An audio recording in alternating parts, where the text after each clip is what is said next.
అందరికీ నమస్కారం. Welcome back to my channel. ఈరోజు వీడియోలో 2024లో శ్రావణ మాసం అనేది ఎప్పుడు ప్రారంభమైంది, ఎప్పుడు ముగుస్తుంది, వాటి తేదీలు, అలాగే శ్రావణ మాసంలో శుక్రవారాలకు చాలా ప్రాముఖ్యత ఉంది కదా, అలాంటిది ఈ శ్రావణ మాసంలో ఎన్ని శుక్రవారాలు వచ్చాయి అనేది ఈ వీడియోలో మీ అందరికీ తెలియజేయబోతున్నాను.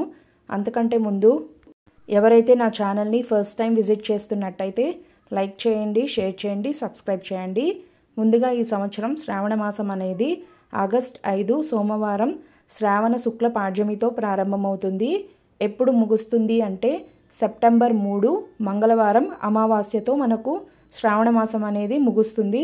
ఇప్పుడు ఎన్ని శుక్రవారాలు వచ్చాయో చూద్దాము. అలాగే ఆ రోజు అంటే వీటిల్లో వరలక్ష్మి తేదీ ఏదో కూడా చూద్దాము. మనకు ఈ సంవత్సరం 4 శుక్రవారాలు వచ్చాయి. వాటి తేదీలు వచ్చి 9, 16, 23, 30. వరలక్ష్మి వ్రతం తేదీ వచ్చి 16. ఇంతటితో ఈ వీడియో ముగిస్తున్నాను.